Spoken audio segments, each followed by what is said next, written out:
Hello and welcome to a new episode of Nile TV Newsroom Live. I'm Raham Morsi and I'll be presenting tonight's show. But first, let me reintroduce you to what the show is all about. The show is composed of a number of different segments, including the world of politics, business, and we take a closer look at what's happening in the world of technology, as well as the cultural and arts and sports as well. We have a full program for you tonight, but we're going to take a short break and get on with the first segment of the show.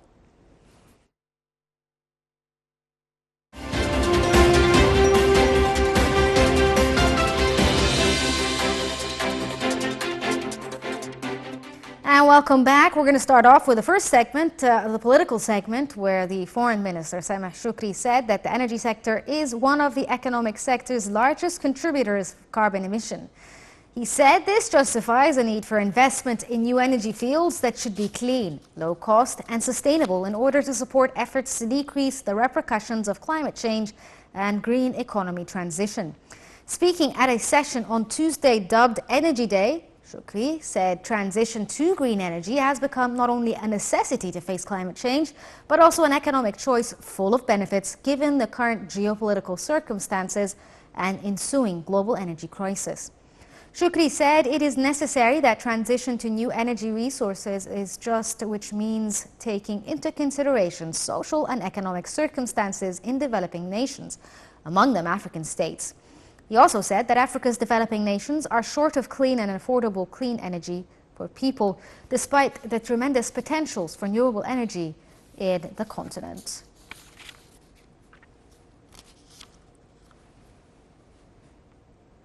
Still on COP news, U.S. President Joe Biden addressed the COP27 climate conference in Egypt on Friday, saying the global climate crisis posed an existential threat to the planet and promising that the United States was doing its part to combat it. Here's a full report.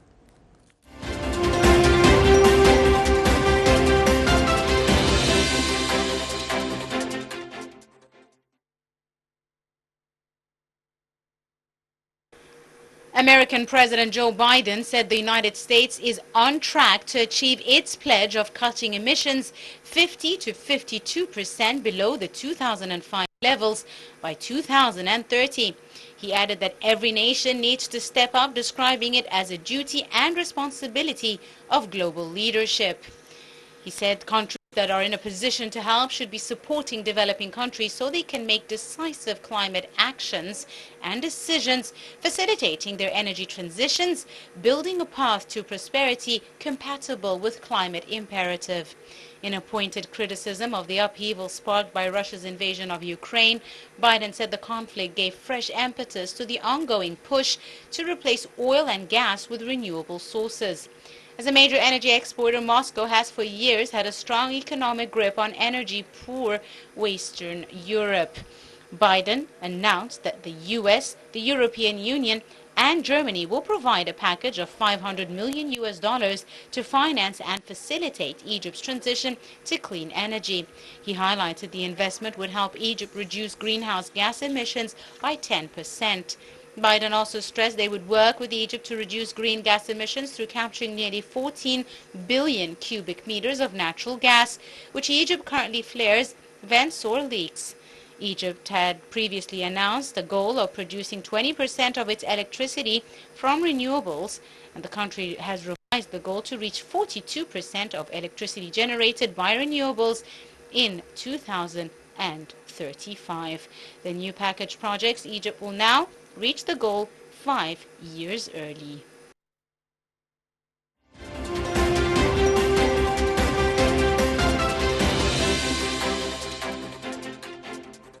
Still on COP News, today's session was all about Civil Society Day and Energy Day. And in civil society, climate action needs the participation of all parties, stressing that the importance of civil society as a partner in the global effort to combat climate change.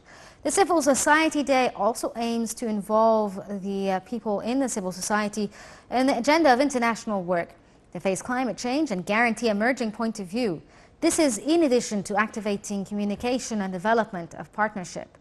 Also earlier today, the EU vowed to step up its emission cuts at UN climate talks as developing nations admonished rich polluters for falling short on efforts to help them cope with the global warming.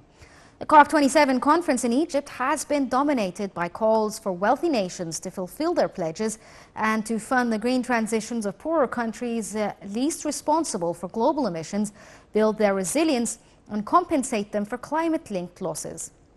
The meeting comes as the global emissions are slated to reach an all-time high this year, making the aspirational goal of limiting warming to 1.5 degrees Celsius compared to the pre-industrial levels ever more elusive. The European Commission's Vice President, Frans Timmermans, told delegates that the European Union will update its climate commitment as it will be able to exceed its original plan to cut emissions by 55% by 2030. The 27-nation bloc will now be able to cut greenhouse gassing emissions by 57% from the 1990 levels. The invasion of Ukraine by fossil fuel exporter Russia has cast a shadow over the talks in Egypt, with activists accusing Europeans of seeking to tap Africa for natural gas following the Russian cuts.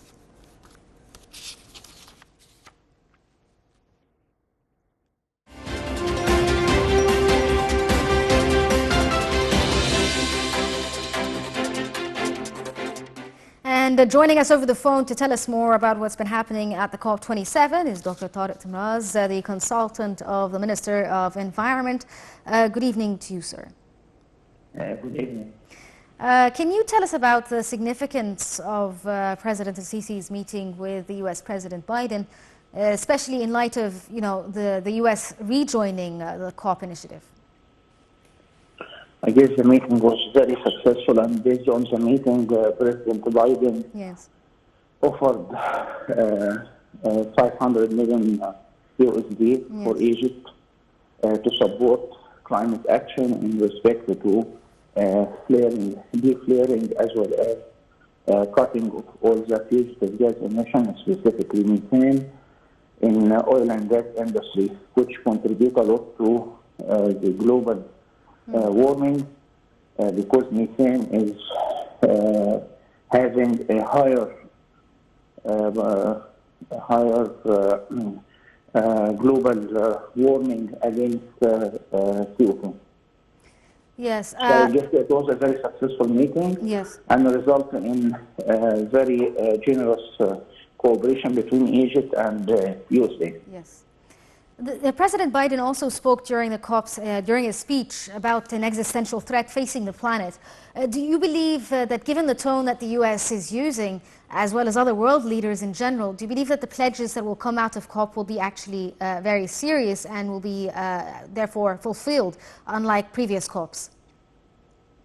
Actually, we cannot tell about this till the end of the current COP, because always there is a surprise, and I can recall from the memory during the COP26, it was released that there will be an action and initiative against the use of coal, and it will be mentioned as get rid of all the coal and stop using it, phasing out of the coal, and at the end it turned to be phased down.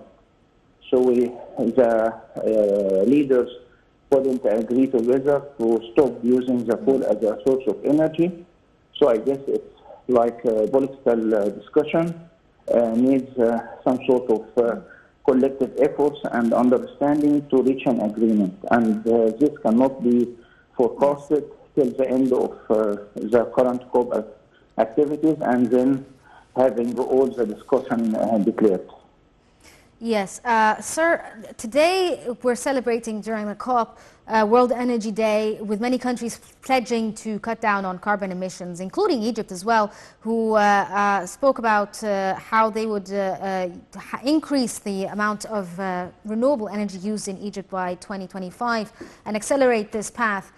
Do you believe, sir, that with the rise of these pledges, that the rich developed nations, such as the US, I suppose, and the EU, who have pledged cutting carbon, that they will actually bear the burden of this change along with developing countries like Promise, and how they've been pressured, I suppose, into trying to help out the developing nations towards the goal of renewable energy use? Simply, we had today in the same celebration a meeting with the special envoy of U.S.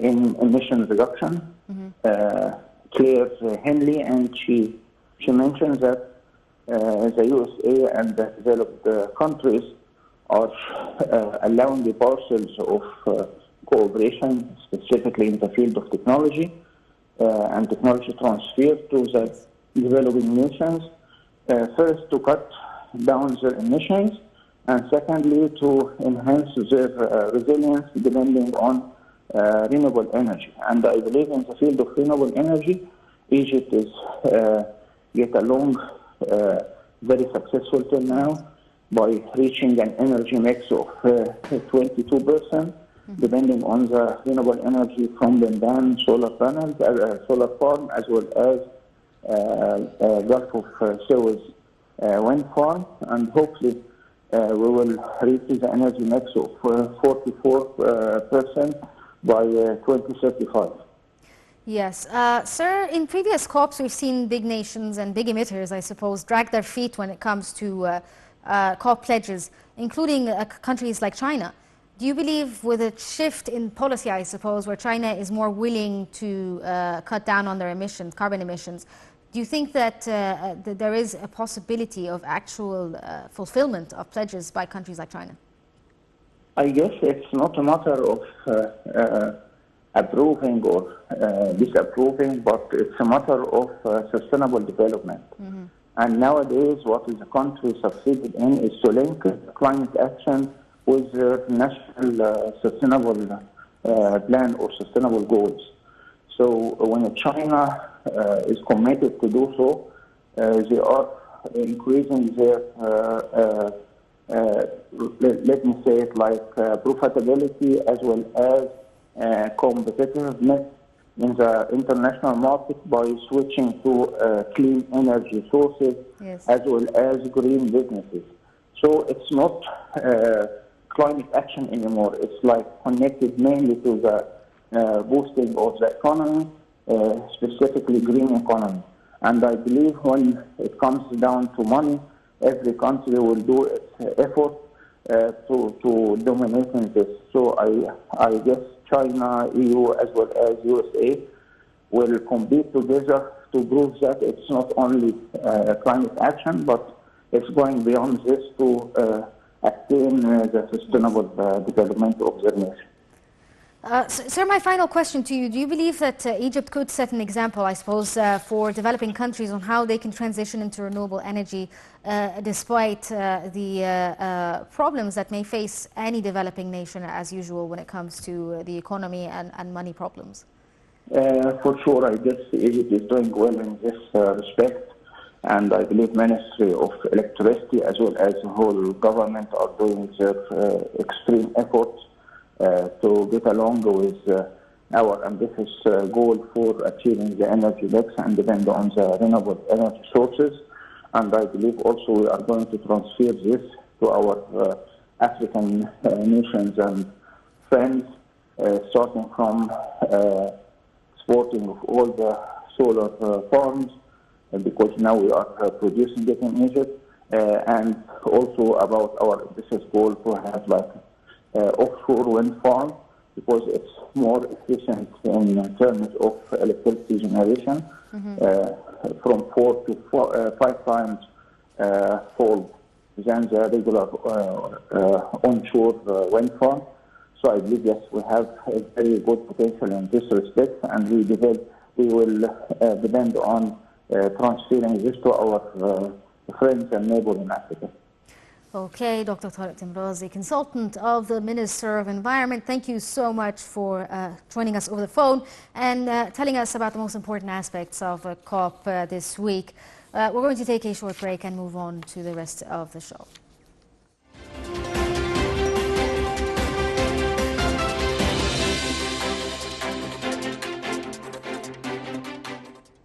Leaders of the Group of 20 or G20 nations were considering a draft resolution on Tuesday in which most members strongly condemned the war in Ukraine and are stressing its exacerbating fragilities in the global economy. Here's the story.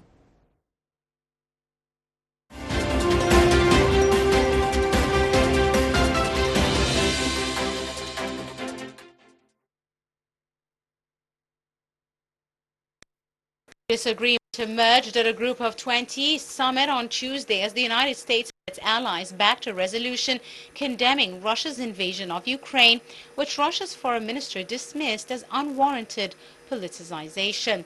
The summit on the Indonesian island of Bali is the first G20 leaders meeting since Russia sent its troops into Ukraine in February.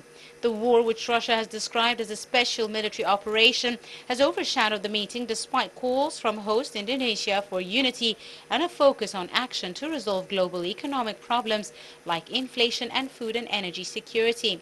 Russian Foreign Minister Sergei Lavrov, who is heading his country's delegation in the absence of President Vladimir Putin, denounced the attempt to condemn Russia by Western countries that had tried unsuccessfully to include it in the declaration. Lavrov said Russia had put forward an alternative view and the draft would be completed on Wednesday. Meanwhile, a U.S. official said earlier that America expected the G20 to condemn Russia's war in Ukraine and its impact on the global economy. German Chancellor Olaf Scholz said there were encouraging signs of a consensus that Russia's war against Ukraine was not acceptable. G20 ministers' gatherings in the past have failed to produce joint declarations due to disagreement between Russia and other members on language, including on how to describe the war in Ukraine.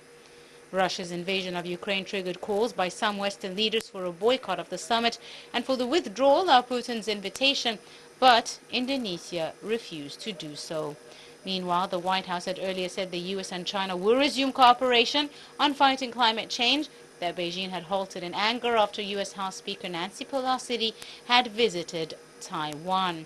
China scrapped a series of talks and ripped up cooperation agreements with Washington, including on tackling global warming after Pelosi, second in line to the U.S. presidency, visited Taiwan in August.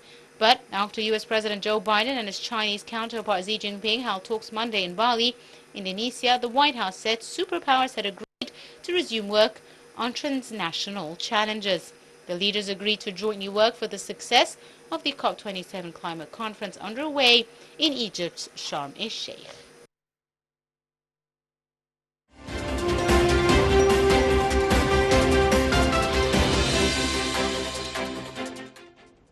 The European Bank for Reconstruction and Development, EBRD, said that Egypt, the United States and Germany came together in Sharm el-Sheikh to mark a milestone in Egypt's green energy transition and efforts to address the global climate emergency. Within the presence of the U.S. President Joe Biden and a consortium of international partners, including the European Commission, France, the Netherlands, Denmark and the United Kingdom, the three countries issued a declaration of support for the energy pillar of Egypt's country-led platform for the Nexus on Water, Food and Energy (NWFE). The EBRD is Egypt's lead partner in the NWFE energy pillar.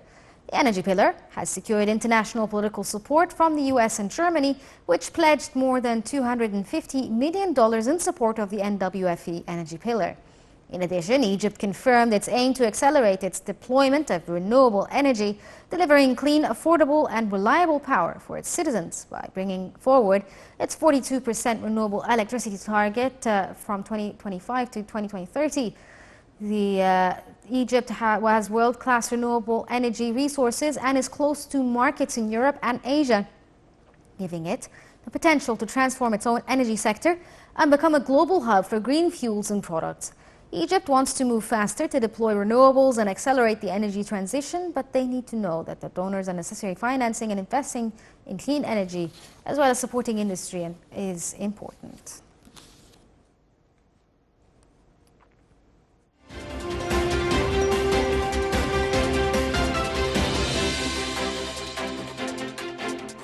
And joining us over the phone to tell us more about this initiative is Dr. Adil Bashara, a sustainable energy and climate change consultant. Good evening to you, sir. Good evening. Sir, the Egyptian and U.S. declaration to support the energy pillar in Egypt pledged millions of dollars to increase clean energy sources. How far will this money go in doing so for Egypt when it comes to creating renewable energy sources?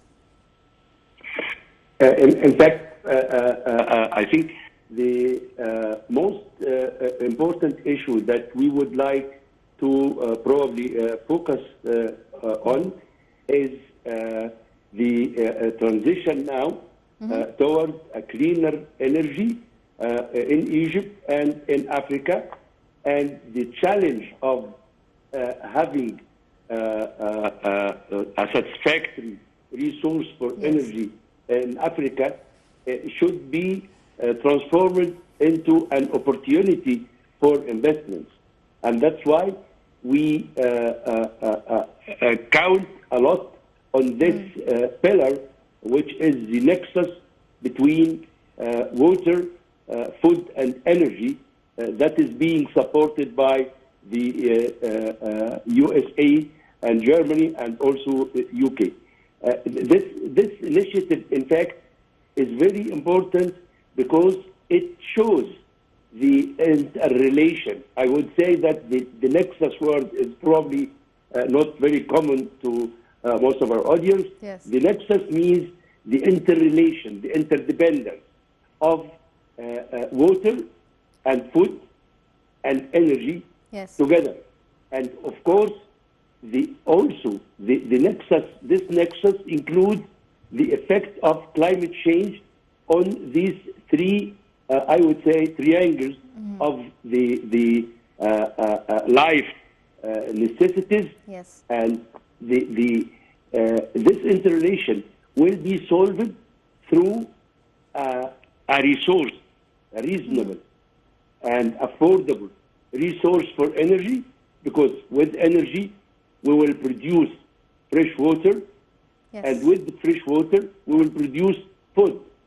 And of course, the energy itself, if it will be used from the conventional resources of energy, will produce CO2 emissions, which will affect the, I would say, which will endanger the climate and affect this through the climate change disasters that we are seeing around us all over the world. So we should move towards a cleaner resource of energy with no pollution and no harm to the environment. And this is why this transformation and these kind of investments and also support of the United States and Germany to Egypt to facilitate and to help this rapid transition into cleaner energy. In fact, it is a kind of, I would say, start to have a model case into in Egypt to other African countries. And probably we remember that in this COP27 meetings, there was also another initiative that has created, I would say, a center or a platform to radiate the knowledge and information about energy transition from Cairo, from Egypt, as a center for this platform, into all the African countries. So it is really a networking and a kind of integrated mechanism and initiatives to move to this cleaner energy with less pollution and less effect, negative effect on climate change. Yes, sir. Do you believe, sir, that the agreement itself will focus on a certain sector when it comes to renewable energy? For instance, like the agreement that was signed between Egypt and the UAE when it comes to wind power and wind turbines and so forth? Of course. When we say clean energy, we always mean this kind of renewable energy resources that has to be exploited to the maximum. And one of these resources is the wind energy resource through wind turbines, like what we see all over the Red Sea area now. And of course, this agreement with United Arab Emirates to install 15,000 megawatts of wind is a move towards this transition, and of course it is a foreign investment is coming to Egypt for the wind energy, electricity generation from wind energy, which will be also used to produce green hydrogen. Yes. So, I mean, all these things really serve to the green hydrogen solution for the future of energy in Egypt and all over the world.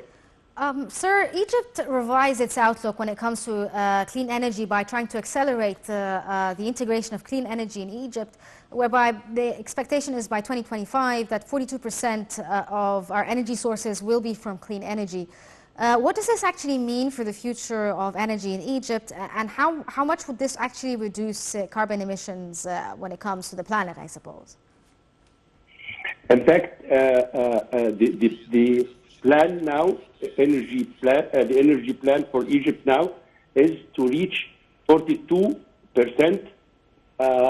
from electricity generation to be supplied from renewable energy by 2035. So we have a target, and I think we will probably realize this target earlier than 2035.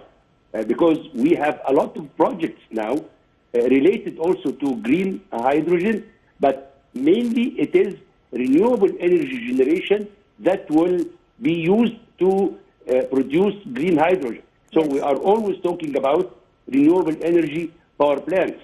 So this will be realized, I would say, much less than the targeted date, which is 2035. So this move or this contract with Emirates is, I think, one of the milestones in this rapid transition into green energy. Okay, Dr. Adel Bishara, a sustainable energy and climate change consultant. Thank you so much for joining us over the phone. And we're going to take a short break and move on to the world of finance and business.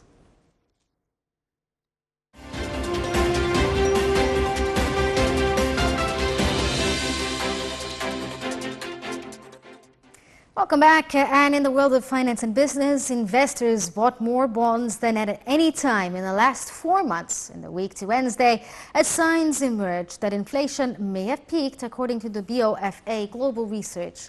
Investors bought $2.6 billion of bonds in the week to Wednesday. The figures did not capture Thursday's consumer price report, which showed inflation rose by far less than expected in October, prompting investors to reassess the likely path of the U.S. monetary policy. Inflation shock is over, but inflation stick of briskly raising services and wage inflation is here to stay. Inflation will come down to remain above the range past 20 years, according to analysts. The Federal Reserve has repeatedly signaled its determination to reduce inflation to its 2% target by raising rates aggressively. But in doing so, policymakers risk slowing down the economy, which could force them to slow the pace of rate hikes, a shift investors have referred to as a pivot. Thursday's inflation data triggered a huge push into risk assets such as equities as the chances of a pivot grew. Inflation shock, rate shock, and recession shock defined the 2022 bear narrative of BOFA, adding that 2023 looks very different.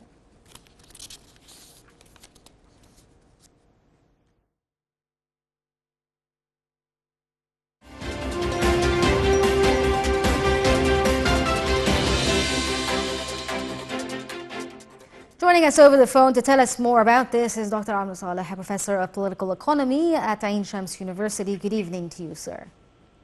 Good evening.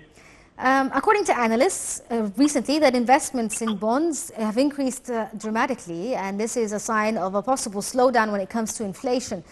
Do you think that this is true? Well, I think that the economic instruments, financial economic instruments, in my opinion, are not the best instrument that would decrease the inflation. We've said before that this is not a classic inflation. This is an inflation that is due to the decrease of the demand, not of the decrease of the offer. Yes. A classic inflation due to the decrease of the offer would be defeated through inflation, through rate rate and through banking system and through banking instruments and the financial system. This is not the case, and I don't think that such financial instruments are really efficient in decreasing the inflation rate. I think that the best solution, in my opinion, as an economist, would be to try to increase and boost and support the productive system, the investment, the investors. And I don't think that investing in bonds or having an increase in bonds or in financial instruments would be an alternative. An alternative, I'm saying again, I'm choosing my words, would be an alternative to the support of the productive system. We need to help the investors, we need to help the production, we need to help our economy to invest in a real economy and not in financial instruments, in my opinion. Yeah, sir, which brings me to another point where other analysts have had a bleaker outlook when it comes to the world's economy, with many believing that we're headed towards a severe recession and stagflation. How can we stop this trend if it is true? I beg your pardon, can you repeat your question, please? Yeah, when it comes to other analysts, this is a more upbeat analysis, I suppose, when it comes to saying that inflation is on a downturn. Some other analysts believe that we're heading towards severe recession and stagflation. Do you believe that there is a way to stop this trend if it is true? Again, I'm going to say that, in my opinion, I don't think that we can stop the recession. Yes. And I don't think that any financial instrument or any financial support, to the consumers, yes, is an efficient tool. Yes, but sir, I mean, the idea of stagflation in itself is quite a scary concept, not necessarily just the recession. I'm not sure if this is correct, but some people say that stagflation is sort of, I suppose, a spiral that is very hard to get out of. Is this also true? Yeah, that's what I'm saying. It's a bad time. We're going to a bad time due to a decrease of the economic growth, and the decrease of the economic growth is due not to the decrease of the demand or the consumption. And this is really bad. When we talk about recession, when we talk about inflation, we usually talk about a decrease of the consumption, a decrease of the public and private expenses. But this is not the case. People still have money. The problem is that we have a shortage in the production due to the war between Russia and Ukraine. The cost of production is really high. The cost of energy is really high. The cost of transportation is really high. There is a deficiency. There is a fear in the world economy, especially in the productive system. There is a fear. We don't know what to do tomorrow, so we're not going to produce. So we're going to stop the production. We're going to stop the investment. People have money. People still have money. But we don't have the goods, and there's a shortage of goods in the market. That's why there is an inflation, because simply the demand is still higher than the offer. We have a problem in the offer, not in the demand. So coming back to your question, are we going to stop? Can we stop this recession? No, I'm saying that we don't have anything in our hands. The only solution, and I'm going to say, be very precise. Yes. I'm going to explain this very precisely. The only solution, and number one, is to stop the war, and then we need to see the world economy gaining confidence. Yes. So when it comes to confidence, we can stop the war today. I mean, the war could stop today if there are real negotiations. Okay. So what if the war stopped today? Do you think that the confidence and the world economy will get the confidence in a single minute or a blink of an eye? It's not going to happen. This is going to take time. So the problem is not in stopping the war and stopping talking about the recession. The problem is that it's going to take time for the economic cycle to work again, and for the offer to meet the demand, and for the demand to meet the offer. And that's why I'm saying that we don't see a rapid or any alternative or any solution that would bring rapidly economic confidence for the market. This is the real problem that we would face, or we will face, if the war stopped today. Continues, yes. Sir, what are your thoughts on the U.S. Federal Reserve's policy of increasing rates to, I suppose, prop up the U.S. economy? How can this affect the world economy? I know that every time the U.S. sort of increases the rate, the rest or a lot of other banks around the world raise their rates as well. Well, thank you very much for taking this problem and for raising this question. I've said many times. I've said many times a year ago, and this was my personal opinion as an economist and as one of those people that have worked in the Middle East in economic planning for years, for 25 years. I don't think that this is the right solution. I don't think that economic instruments are financial. I beg your pardon, sorry.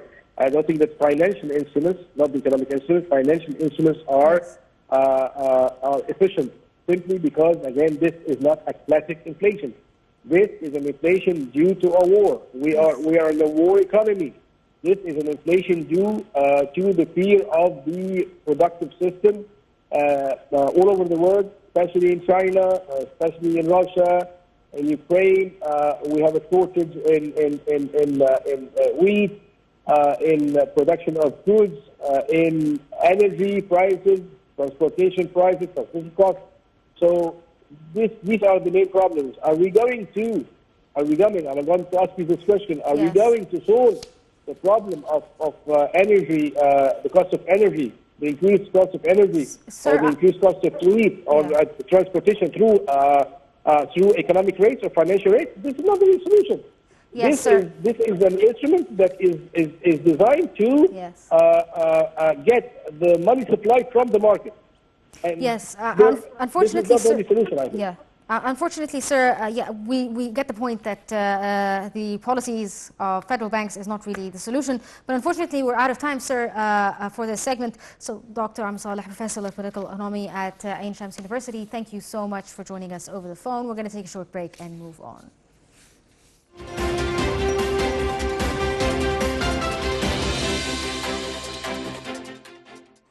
British Prime Minister Rishi Sunak called Tuesday for efforts to stabilize oil markets in talks with Saudi Arabia's Crown Prince, who is shunned by US President Joe Biden over an output cut.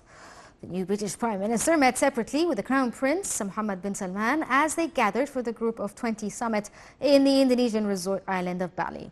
In light of the global increase in energy prices sparked by Russia's invasion of Ukraine, the Prime Minister said that he hoped that the UK and Saudi Arabia could continue to work together to stabilize energy markets. Biden was outraged after the Saudi-led OPEC Plus oil cartel decided to cut production by 2 million barrels a day from November, adding that pressure to global prices and potentially boosting revenues for energy exporter Russia counteracts the US-led campaign to isolate Moscow. Saudi Arabia insisted it was only considering economic factors, but the move infuriated Biden as he had taken political risks in June by visiting the kingdom on a mission to ensure the flow of oil.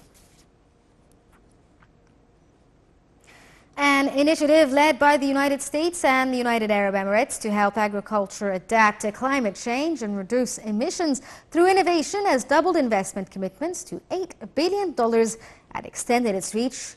And the Agriculture Innovation Mission of Climate Aim for Climate was launched 1 year ago and seeks to accelerate innovation in the climate-smart agricultural global up of 2025 as the world races to contain the global warming below 1.5 degrees Celsius. At COP27 climate change talks in Sharm el-Sheikh, they announced commitments for $7 billion of investments from 42 governments and $1 billion in innovation initiatives aimed at smallholder farmers in developing economies, new technologies, agroecological research, and methane reduction. Farming is on the front line of extreme weather, but is also a major contributor to global emissions that cause warming. AIM will help farmers deal with challenges that have become more apparent this year, according to the U.S. Secretary.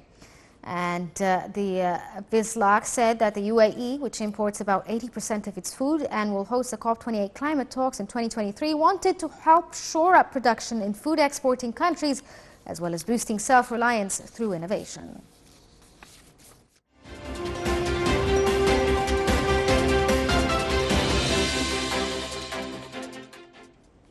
That was the end of the business and financial sector. We move on to the next segment, which is technology. And one of the main news items that is on the news is despite tough midterm elections season, the U.S. members of Congress are already scrutinizing Friday the collapse of cryptocurrency exchange FTX, one cryptocurrency, as one of the highest profile crypto blow-ups stuns markets after traders rushed to withdraw $6 billion from the platform in just 72 hours, and rival exchange Binance abandoned a proposed rescue deal. The Royal Bahamas police also were involved, saying on Sunday that investigators from the Caribbean country are looking at whether any criminal misconduct occurred. FTX's newly appointed chief executive, John Ray III, a restructuring expert who took over after the bankruptcy filing, said on Saturday that the company was working with law enforcement and regulators to mitigate the problem and was making every effort to secure all the assets. The exchange's dramatic fall from grace has seen its 30-year-old founder, Sam Bankman-Fried, morph from being the poster child of crypto success to the protagonist of the industry's biggest crash. Bankman-Fried, who lives in the Bahamas, has also been the subject of speculation as to where his abouts are. The turmoil at FTX has seen at least $1 billion of customer funds vanish from the platform. Bankman-Fried had transferred $10 billion of customer funds to his trading company, and the blockchain analytics firm Nasdaq said on Saturday it saw $659 million in outflows from FTX International and FTX USA in the preceding 24 hours. A document that Bankman-Fried shared with investors on Thursday showed FTX had £13.86 billion in liabilities and £14.6 billion in assets. However, only $900 million of those assets were liquid, leading to a cash crunch that ended the company's filing for bankruptcy.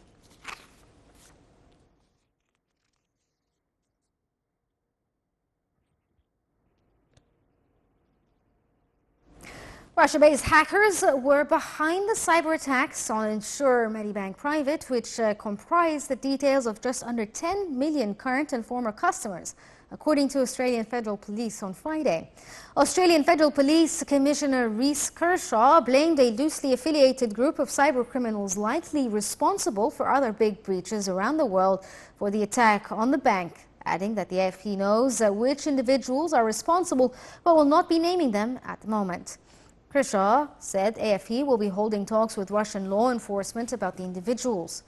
Data from around 9.7 million of the bank's current and former customers were compromised by the hack, and more personal details of customers of Australia's biggest health insurer released on Friday, with the company expecting this to happen daily after it declined to pay ransom to the hacker. The bank's shares have plunged about 20% since the hack was revealed by the company on October 13th. Shares are up nearly 2% in the late morning trade on Friday, though.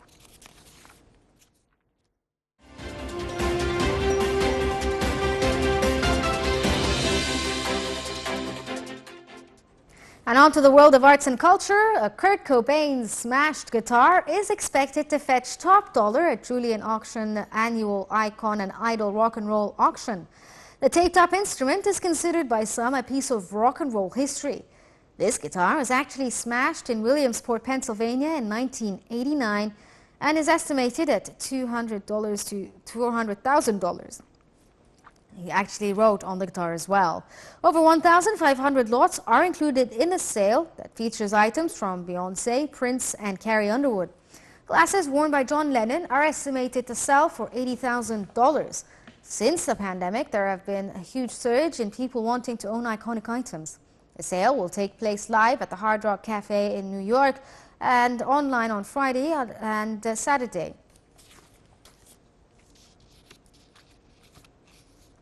And overjoyed carnival goers poured into the Cologne streets on Friday as the city shouted Alaf in full force again after 2 years of restrictions and then vaccine checks. Thousands of revelers gathered to mark the start of the carnival at 11 minutes past 11 in the 11th month, filling the Cologne Old Town Square. Hochmart convinced that Cologne is the best place to be for festivities. A married couple, Stanfili, were especially pleased to be back as they met at the carnival 10 years ago. And they met again 10 years after that to get married. And the joy of 120 locals were also visible with bags of tickets for the party. Carnival is celebrated in Germany's predominantly Catholic West and South with much swaying to traditional ballads and brass bands, masses of people attending parties and costume parades. Carnival culminates in February with processions on Rose Monday and Shrove Tuesday, the last day before Lent.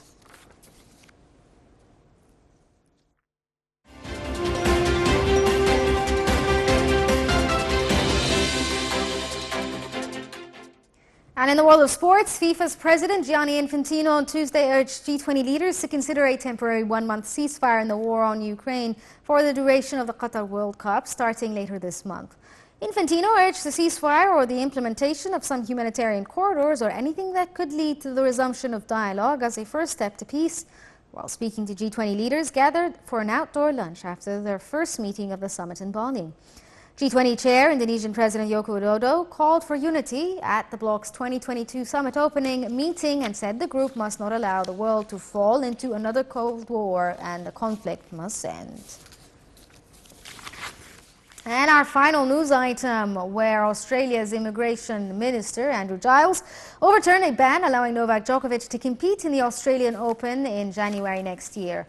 Australia in July scrapped the rule that required international travelers to declare their COVID vaccination status, and Djokovic said in October that he had received positive signs about the status of effort to overturn his ban. Earlier, Djokovic continued his dominance over Stefanos Tsitsipas with a 6-4, 7-6 win in a group stage play at the ATP Finals. Djokovic's outstanding serving, mighty forehand and all-court defense delivered him a 9th straight win. Djokovic broke the Greek in the opening game and rode the advantage to capture the first set in a match that just 2 weeks after the Serbian Tsitsipas at the Paris Masters, a tournament that is also played indoors and outdoors. Tsitsipas finally got his lone look at the break point. Tsitsipas showed signs of life in the tiebreak when he battled back from 5-1 down to get to 5-4, but Djokovic pounded 2 precise serves to reach the finish line. This brings us to the end of this episode of the show, but stay tuned for more here on Nile TV.